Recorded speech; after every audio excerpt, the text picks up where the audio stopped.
coisas e já você vai entender. Salmo 139, verso 23, que diz assim: sonda-me, ó Deus, e conhece o meu coração. Prova-me e conhece os meus pensamentos, e vê se há em mim algum caminho mau, e guia-me pelo caminho eterno. Amém? A igreja pode tomar assento. Esse salmo fala da onipresença e da onipotência de Deus. Deus, Ele verdadeiramente sabe de todas as coisas. Ele nos conhece como ninguém. E certa feita, eu estava vindo de um retiro de mulheres e o Senhor me deu uma palavra. O Senhor falava comigo acerca de rótulos. E eu fiquei meio pensativa. E aí fui meditar sobre o que o Senhor queria falar comigo. Nós, muitas das vezes, somos rotulados ou rotulamos pessoas. Amém ou não amém? Amém. Nós olhamos para alguém e já escrevemos, falamos, sendo que na maioria das vezes nós não falamos coisas verdadeiras. E o Senhor falou acerca disso comigo. O rótulo, ele é uma etiqueta que cola um determinado objeto para dizer o que aquilo é, o que aquilo representa. Eu trouxe aqui um objeto porque eu gosto de fazer isso. Quem sabe o que é isso? É o quê? É um pote de sorvete, né? É um pote de sorvete, né? Ou de feijão. Como que você sabe que é um pote de sorvete? Porque você compra e ele vem com um rótulo dizendo que é pote de sorvete. E todos os potes que você pega desse jeito, você diz que é pote de sorvete. Amém ou não amém? Amém. E agora? É um pote de feijão. Mas por que é um pote de feijão? Porque eu escrevi, né? Porque para vocês ele continua sendo um pote de sorvete. É mais ou menos isso o rótulo, amém? O homem, quando ele nos olha, devido a um erro, ou até devido a um acerto, ele te põe rótulo.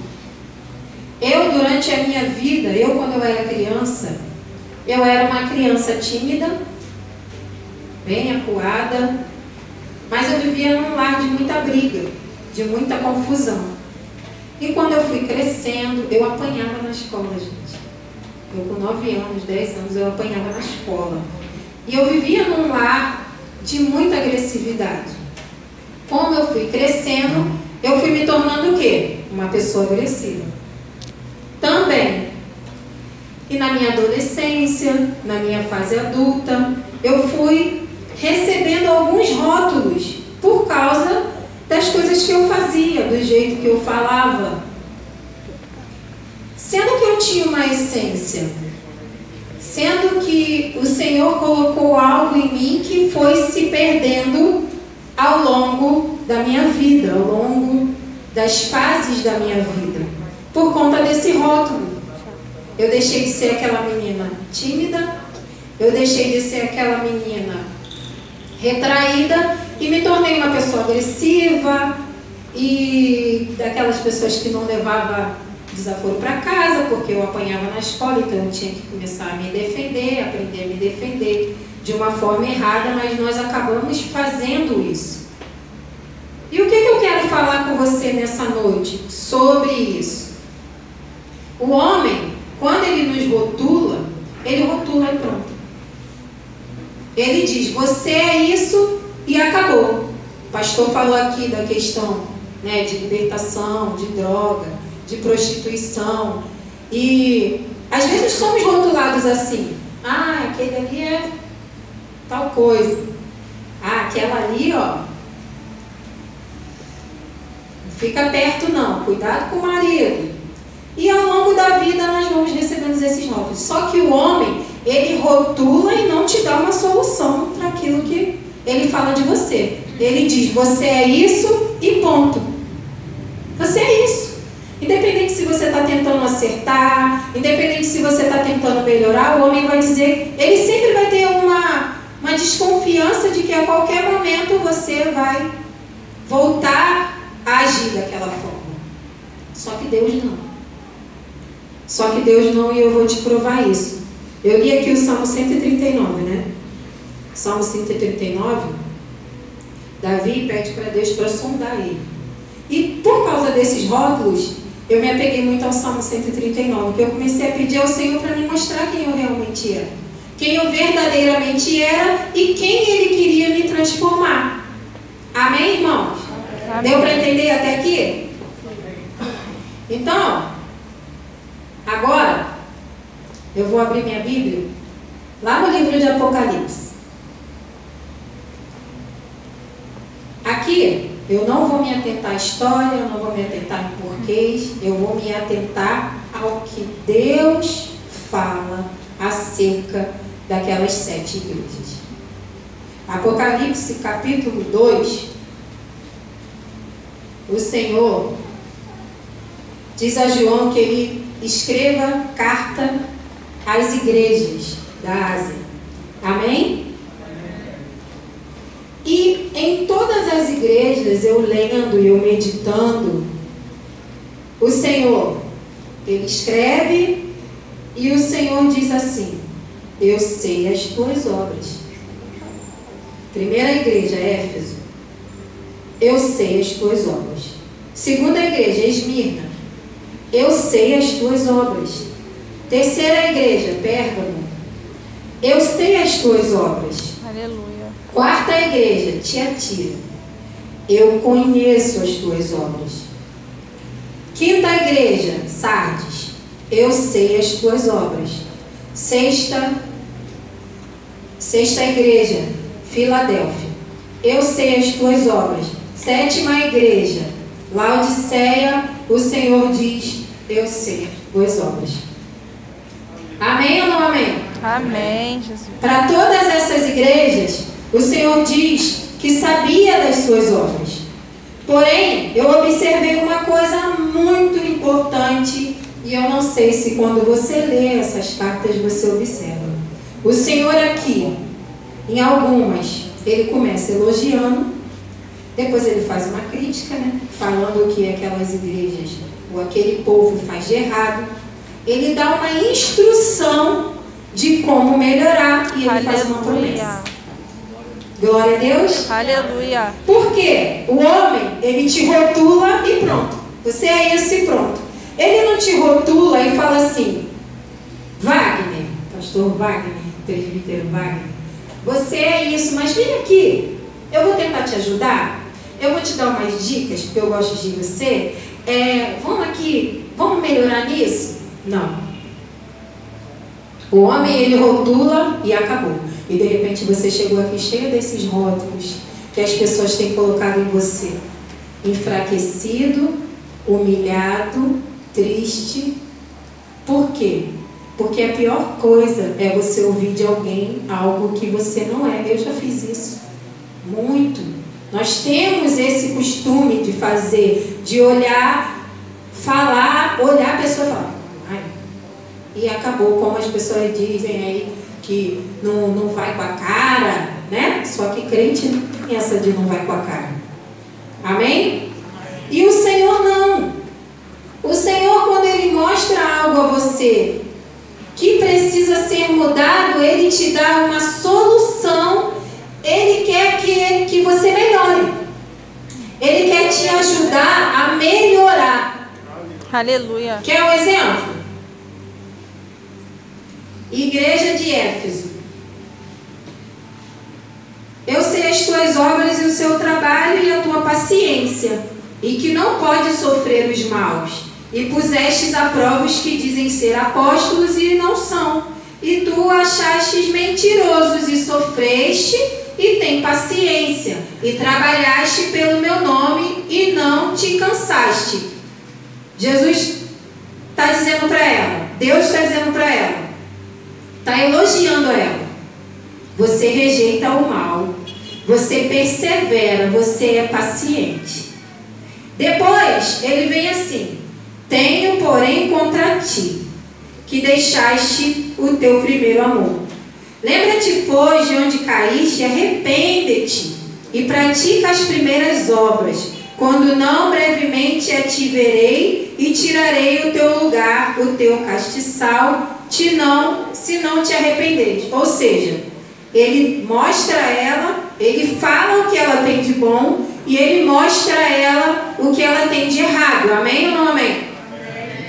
A crítica dele é: o amor por Cristo não é o mesmo, não é mais fervoroso, você deixou o primeiro amor. Ou seja, você rejeita o mal, você persevera, é paciente, mas deixou o primeiro amor. O que eu aprendo com isso? O que eu aprendo com deixou o primeiro amor? Como é um crente, como é um cristão novo convertido? Ele tem sede e fome da palavra de Deus. Ele quer aprender, ele quer saber da palavra, ele quer vir aos cultos, ele quer ajudar, ele quer participar, ele quer mostrar, ele quer saber como ele pode ser útil na presença do Senhor, na casa de Deus. Ele preocupa com o irmão, quando alguém falta ele manda uma mensagem, ele procura saber. Só que com o decorrer da caminhada, isso vai se perdendo. E aí o Senhor dá uma instrução àquela igreja. Ele diz: volte ao primeiro amor. Ou seja, você tem qualidades, mas você também tem defeitos. E eu quero que dentro dos seus defeitos você melhore. Por quê? Porque Deus ele não desiste de nós como o homem desiste. O homem, você erra uma vez e acabou, você é aquilo e acabou, não te quero mais, vai pra lá, não dá mais, acabou a amizade, acabou tudo. Quanto mais longe, melhor. O Senhor não. O Senhor, quando você erra, Ele te chama, Ele te exorta, mas Ele te dá uma solução do que você pode fazer para melhorar. Amém ou não amém? E Ele faz uma promessa àquela igreja. Ele faz uma promessa. Dar-te-ei a árvore da vida. Ao que vencer, dar-te-ei a árvore da vida.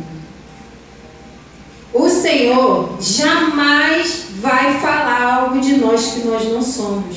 O Senhor não quer que nós venhamos a viver de aparência. O rótulo é aquilo e acabou. Eu posso botar o que eu quiser aqui dentro, que esse pote sempre vai ser o pote de sorvete. Se você pegar um vidro de ketchup ou um vidro de maionese, aquele amarelinho, você mostra e todo mundo diz que é maionese, que é mostarda. O vermelhinho, você mostra e todo mundo diz que é ketchup. Por quê? Porque o rótulo diz que é ketchup e todas as vezes que você olhar aquele vidro, você vai ver ketchup. Ainda que ali dentro não tenha ketchup, pode ter maionese. Assim é o rótulo. O rótulo, por mais que você mude, por mais que você tente mudar e buscar ali no Senhor a sua mudança, quem te olhar com olhares humanos ou carnais, sempre vão lembrar de você por aquele erro. Entenderam, irmãos? Mas Jesus não. Deus não faz isso. Deus, quando Ele nos chama, Ele sabe. Você é isso. Mas eu acredito que você pode mudar. Eu acredito que através do meu Espírito Santo, que convence o homem do pecado, da justiça e do juízo, você pode se tornar uma pessoa melhor. Você pode ser uma pessoa assim, sincera diante de Deus. Irmãos, essas igrejas, se você for ler, tem duas somente que o Senhor não critica. duas somente de 7. Duas somente que o Senhor não critica, que é Esmirna e Filadélfia. São as únicas que não recebem tipo uma crítica, uma repreensão do Senhor. Todas as outras recebem. E aí, tem uma igreja que me chamou muita atenção. Todas chamam atenção, mas essa foi a que eu estava meditando, que é a igreja de Sardes. Gente, a igreja de Sardes era uma igreja de muita fama. Era uma igreja de muito nome, era uma igreja muito rica, era uma igreja muito próspera. Só que olha o que o Senhor fala dela. Eu sei as tuas obras, que tem nome de que vive e está morto. Ser vigilante e confirma o restante que estava para morrer, porque não achei as tuas obras perfeitas diante de Deus. Lembra-te, pois, do que tens recebido e ouvido, e guarda-o, e arrepende-te. Aqui, o Senhor fala que eles têm aparência de que estão vivos e estão mortos. Vivemos um período de pandemia agora. Vivemos um período de pandemia. O que nós fizemos nesse período de pandemia? Muitos não buscaram o Senhor. Muitas Bíblias ficaram jogadas num canto cheio de poeira. Muitas pessoas não dobraram o joelho para orar. E aí você vai dizer para mim que você está vivo? Muitos não sequer abriram a palavra do Senhor. Por quê? Não tinha igreja. Eu não estava indo para a igreja. Eu não estava tendo mais oportunidade. Eu não estava. Só que eu observei uma coisa. Eu tive uma dificuldade para voltar para a igreja. Por quê? Por comodismo, puro comodismo. Porque nós nos acostumamos a ficar em casa. Mas eu tinha vontade de estar aqui. E quando eu voltei, para mim, o primeiro dia foi tão extraordinário que eu queria dar a minha melhor adoração.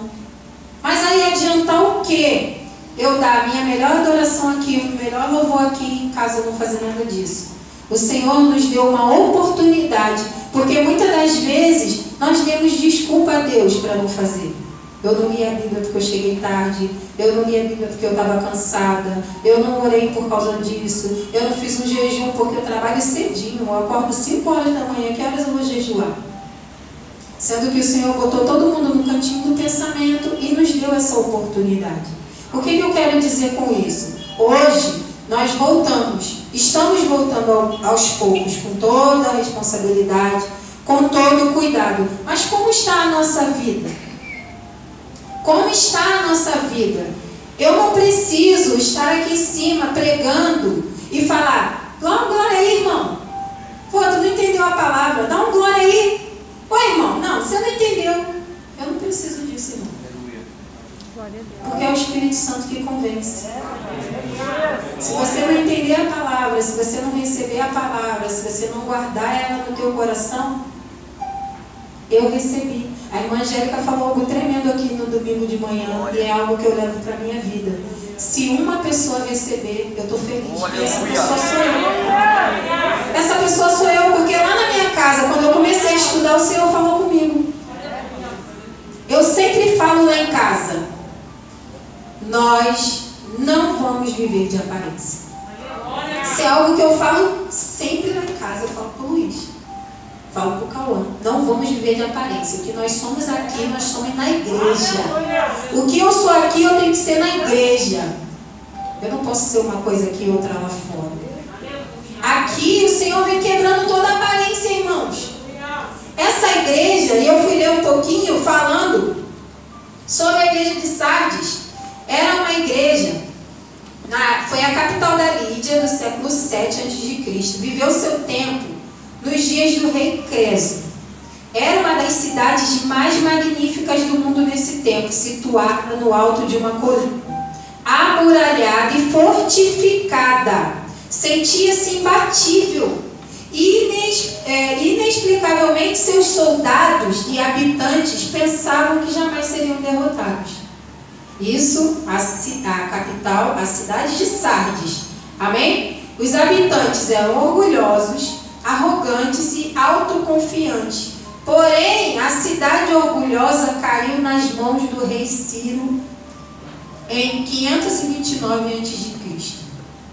Este cercou a cidade por 14 dias, enquanto seus soldados dormiam. Ele penetrou com seus soldados por um buraco na muralha, o único lugar vulnerável, e dominou a cidade. Porém, mais tarde, Antíoco dominou a cidade da mesma forma, enquanto eles estavam dormindo. Sabe por quê? Porque eles se achavam autossuficientes. A própria palavra diz que aquele que está de pé cuide para que não caia. Amém? Então, o inimigo ele faz isso. Ele vem sorrateiramente. E quando você vê, ele te atacou. E quando você vê, ele te jogou no chão, te derrubou. Foi isso que aconteceu com essa igreja. Por quê? Porque eles não vigiaram. Os membros daquela igreja entenderam perfeitamente quando Jesus diz. Aí, lá na carta, Deus diz: sede vigilantes. Por quê? Porque eles não foram vigilantes aqui e foram derrotados. E aí ele ainda diz mais: lembra-te, pois, do que tens recebido e ouvido. Aquela igreja não foi destruída, aquela igreja não estava morta por causa da heresia. Ela não estava morta por causa da perseguição. Ela estava morta por causa da autossuficiência. Porque ela achava que ela era forte demais e não poderia ser imbatível. Ela estava morta porque o mundo já tinha dominado. O mundo já tinha dominado aquela igreja. Eles já não estavam mais com temor. Eles já não estavam mais nem aí, irmãos. Eles nem sabiam, nem perceberam que eles estavam mortos. Eles achavam que eles estavam vivos. Aí, aonde eu falo do rótulo, o homem vê, para as pessoas, aquela igreja era viva, era avivada, era alegre, fazia obra, estava ali, ó. Mas para Deus ela era morta. Sabe por quê? Porque é possível você ser fiel a Deus sem ser sincero. E sabe onde que está isso? 2 Crônicas, capítulo 25, fala sobre um rei Amazias. No capítulo 25, no verso 2, diz assim: e fez o que era reto aos olhos do Senhor, porém não com o coração inteiro. É possível pregar, é possível cantar, é possível liderar, é possível fazer a obra sem o coração inteiro, irmãos. Era isso que estava acontecendo naquela igreja. O povo não tinha deixado de adorar, de ir para o templo, não tinha. Mas eles não estavam inteiros, eles não eram sinceros mais diante de Deus. E eles estavam achando que estavam bem na fita, e não estavam. Então, eu já estou terminando, porque a palavra de Deus não diz que não é pelo muito falar. A palavra de Deus ela é viva e eficaz. Aleluia. Eu aprendi que toda a palavra que eu ouço é para mim. Ainda que eu não esteja vivendo aquilo. De repente você está aqui e você está vivo. Eu não estou aqui dizendo que você está morto, que a igreja está morta. De repente você está aqui e você está vivo. Beleza. Mas de repente você está aqui achando que está vivo e você está morto. Achando que está vivo. E ali, naquelas 7 igrejas, o Senhor fez um elogio, uma crítica, uma instrução, uma promessa. Éfeso, rejeita o mal, persevera e é paciente. A crítica, o amor por Cristo não é mais fervoroso. Deixaram o primeiro amor. A instrução de Deus, volte ao primeiro amor. A promessa, a árvore da vida. Esmirna, suporta o sofrimento graciosamente. Sabe o que me chama a atenção em Esmirna? Esmirna era pobre. Mas Deus diz que ela é rica. Aleluia. Deus diz que ela é rica e de repente você tem que estar aqui, não tem nem o que comer em casa. De repente você está aqui passando um aperto danado e Deus está olhando para você e está dizendo: é rico. É rico. Diante de mim é rico. O homem está olhando para você, pode estar julgando a sua casa, pode estar julgando o jeito que você se veste, até o jeito que você fala. Mas para mim você é rico. Porque eu que conheço a sinceridade do seu coração. E Deus não tinha crítica para a igreja de Esmirna. Mas Deus instrui a eles ser fiel até a morte. Ou seja, continue fiel. Aleluia. E a promessa, a coroa da vida. Pérgamo, mantenha a fé em Cristo. Eles mantinham a fé em Cristo. Irmãos, a palavra do Senhor diz que sem fé é impossível agradar a Deus. E eles mantinham a fé em Cristo. Porém, eles toleravam a imoralidade, a idolatria e a heresia. Toleravam. Deus diz, arrependem-se. A promessa, o maná escondido e uma pedra com um novo nome. Depois vocês meditem nessas igrejas, gente.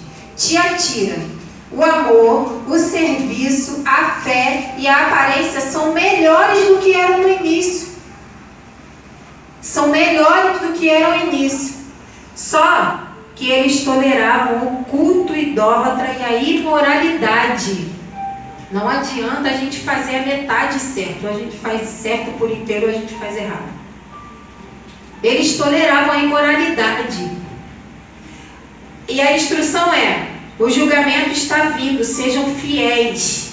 Promessa: governarão nações e receberão a estrela da manhã. Ou seja, não importa o que você fez, Deus tem uma promessa para você. Não importa o que você fez de errado, Deus tem uma promessa para você. Ele te instrui, arrepende-te, lembra-te de onde você caiu e volta, porque a minha promessa eu vou cumprir. Amém? Amém. Sardes, alguns têm sido fiéis, tem fama que vive, porém está morta. Instrução: arrependam-se, fortaleça o que ainda resta.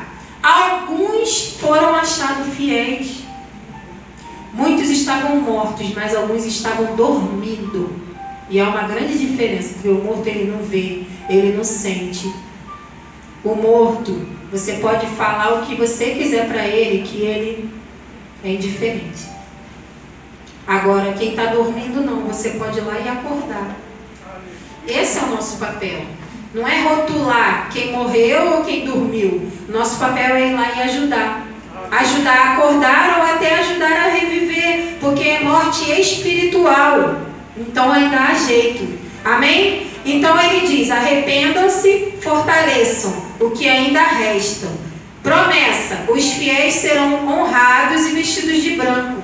Filadélfia, persevera na fé, obedecem a Cristo e honram o seu nome. O Senhor diz: eis que pus uma porta aberta diante de vós e ninguém aqui possa fechar. Sabe por quê? Porque mesmo tendo pouca força, não negastes o meu nome. Mesmo tendo pouca força, não negastes o meu nome. Não teve nenhuma crítica. Instrução: sejam fiéis, guardem o que tem para que ninguém tome sua coroa. Promessa: um lugar na presença de Deus, um novo nome e a nova Jerusalém. E a igreja de Laodiceia, gente. A igreja de Laodiceia não teve nenhum elogio. Nenhum elogio. Nenhum elogio. O Senhor já começa: nem és frio e nem és quente. Tomara fosses frio ou quente. Assim, porque és morno e não és frio nem quente, vomitar-te-ei da minha boca. Eles não tiveram nenhum elogio. Sabe qual foi a crítica do Senhor? Eles eram indiferentes. Indiferentes. Eles eram simplesmente indiferentes. Eles não eram frio e nem quente. Eles estavam no muro, né? O pastor fala muito do muro. Eles eram indiferentes. As coisas estavam acontecendo e eles simplesmente estavam indiferentes. E aí o Senhor ainda dá uma instrução para eles: sejam zelosos e arrependam-se. A promessa é: compartilharão do trono de Cristo. Então, eu refletindo sobre essas igrejas, eu trouxe para a minha vida. E eu falei: Senhor, será que eu estou sendo... será que eu deixei o primeiro amor? Será que eu estou tolerando a imoralidade? Será que eu estou tolerando a idolatria? Será que eu estou com fama de que eu estou viva? Será que eu estou achando que eu estou viva e eu estou morta? Senhor, será que eu estou sendo indiferente? Eu trouxe isso para a minha vida. O Senhor falou tremendamente comigo, irmãos, nessa palavra. Tremendamente, sabe por quê? Porque nós temos a mania de ler a Bíblia e ler só as partes boas. Eis que estou contigo, eu sou seu refúgio, eu sou a fortaleza. Se passares pelas águas, estarei contigo. Se passares pelo fogo, ele não te queimará. Até que minha mãe se esqueça do filho, todavia não me esquecerei de ti. E essa parte aqui, que o Senhor diz, arrependa-se. O Senhor, Ele sonda o meu e o seu coração. Eu queria que você ficasse de pé nessa hora. Eu queria que você ficasse de pé nessa hora.